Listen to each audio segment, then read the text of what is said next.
మహిళల కోసం central bank of India ఇప్పుడు మీకు అందిస్తోంది గృహ రుణం అతి తక్కువ వడ్డీ రేట్లకే ప్రత్యేక సెంటు గృహలక్ష్మి. పూర్తి వివరాలకు వెంటనే సంప్రదించండి 18003030.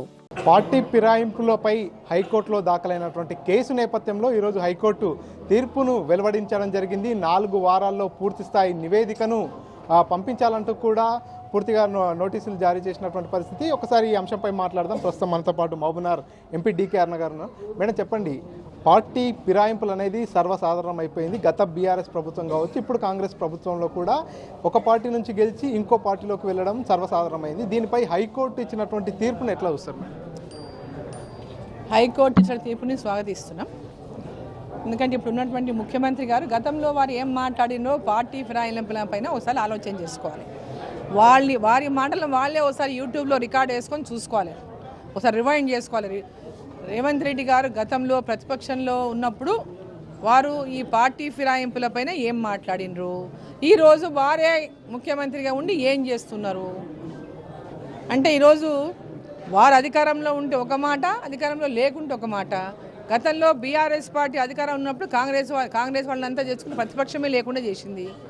ఈరోజు కాంగ్రెస్ పార్టీ అదే ప్రయత్నం చేస్తూ ఉంది. అంటే మీరు ఒకరి మీద ఒకరి బదలాలు తీసుకుంటున్నా, లేకపోతే ఏదన్నా కనీసం మర్యాదలు విలువలు పాటించే లక్షణం ఉందా? అంటే అంటే భావితరాలకు వీళ్ళు ఏం మెసేజ్ ఇస్తారు? ఎప్పుడు ఎవరు ఏ పార్టీలోనైనా గెలవచ్చు, ఎక్కడైనా దుంకొచ్చు. వాళ్ళు నిజంగా పార్టీలో చేర్చుకోదలుచుకుంటే వాళ్ళతో రాజీనామాలు చేయించి కాంగ్రెస్ పార్టీలో చేర్చుకోవచ్చు, తప్పులేదు.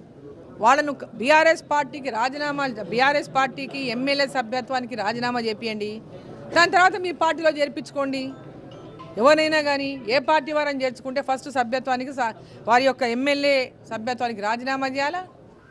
వారి పార్టీకి రాజీనామా చేసుకుంటారో ఆ పార్టీ లిస్ట్ వాళ్ళు రాజీనామా చేసుకుని దాని తర్వాత కాంగ్రెస్ పార్టీ చేర్చుకోవాలి. అదొక సాంప్రదాయం, ఒక పద్ధతి. కానీ ఏం చేస్తున్నారు ఇవాళ వీళ్ళు? వాళ్ళు నడిచిన బాటలోనే వీళ్ళు నడుస్తున్నారు. ఇప్పుడు నాగేందర్ గారు గతంలో ఎక్కడి నుంచి ఎక్కడ పోయింది, ఎక్కడి నుంచి ఎక్కడ అందరూ తెలియదు, ఏం లేదు. ఇక్కడ ఒక పార్టీలో ఎమ్మెల్యేగా ఉండి ఇంకొక పార్టీ నుంచి ఎంపీగా పోటీ చేసిండ్రు. ఇది మరీ దారుణం, చాలా దారుణమైనటువంటి పరిస్థితి ఇది.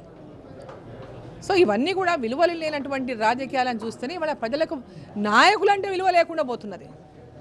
కొందరు చేసినటువంటి కార్యక్రమాల వల్ల, కొందరు చేసినటువంటి ఇటువంటి చర్యల వల్ల రాజకీయాల్లో విలువలున్న వాళ్ళకు కూడా విలువ లేనటువంటి పరిస్థితి ప్రజల నుంచి ఎదురవుతూ ఉంది. ఫైనల్గా ఎటువంటి నిర్ణయం తీసుకుంటే బాగుంటుంది? ఇప్పటికే చాలామంది హైకోర్టును ఆశ్రయించడం జరిగింది. ఎవరైతే పార్టీ ఫిరాయించిన వారిపై అనర్హత వేటు వేయాలంటూ కూడా వారు హైకోర్టును ఆశ్రయించారు. ఎటువంటి తీర్పు వస్తే బాగుంటుంది? ఎటువంటి చర్యలు తీసుకుంటే బాగుంటుంది? ఖచ్చితంగా వాళ్ళు అనర్హత పైన వేటు వేయాల్సిందే. వాళ్ళు ఒక పార్టీలో గెలిచి ఇంకొక పార్టీలో పోటీ చేయడం అనేది చాలా పెద్ద పొరపాటు. అదేవిధంగా ఒక పార్టీలో గెలిచి ఇంకో పార్టీలో పోయి చేరడం అనేది కూడా పొరపాటు. వాళ్ళు రాజకీయంగా నిజంగా రాజకీయ విలువలు కలిగిన వ్యక్తులైతే, చేర్చుకున్న పార్టీ విలువలు కలిగిన పార్టీ అయితే ఇమ్మీడియట్గా వాళ్ళతో రాజీనామాలు చేయించి వారిని పార్టీలో చేర్చుకొని మళ్ళీ ఉప ఎన్నికలు వాళ్ళని గెలిపించుకోవాలి. అదే సరైన నిర్ణయం. సో మొత్తానికైతే పార్టీ ఫిరాయింపులు చేసిన వారిపై ఖచ్చితంగా అనర్హత వేటు వేయాల్సిందే. దానివల్ల రాజకీయంగా పూర్తిగా విలువలు కోల్పోయే పరిస్థితి దాపరించింది. కాబట్టి ఈ అంశంపై పూర్తిగా లోతుగా దర్యాప్తు చేయాలి. పార్టీ ఫిరాయింపు చేసిన ఎమ్మెల్యేలపై అనర్హత వేటు వేయాలంటూ డీకే అరుణ డిమాండ్ చేస్తున్నటువంటి పరిస్థితి. పర్సన్ నర్సింగ్ రెడ్డితో మణికంఠ, RTV, మహబూబ్నగర్.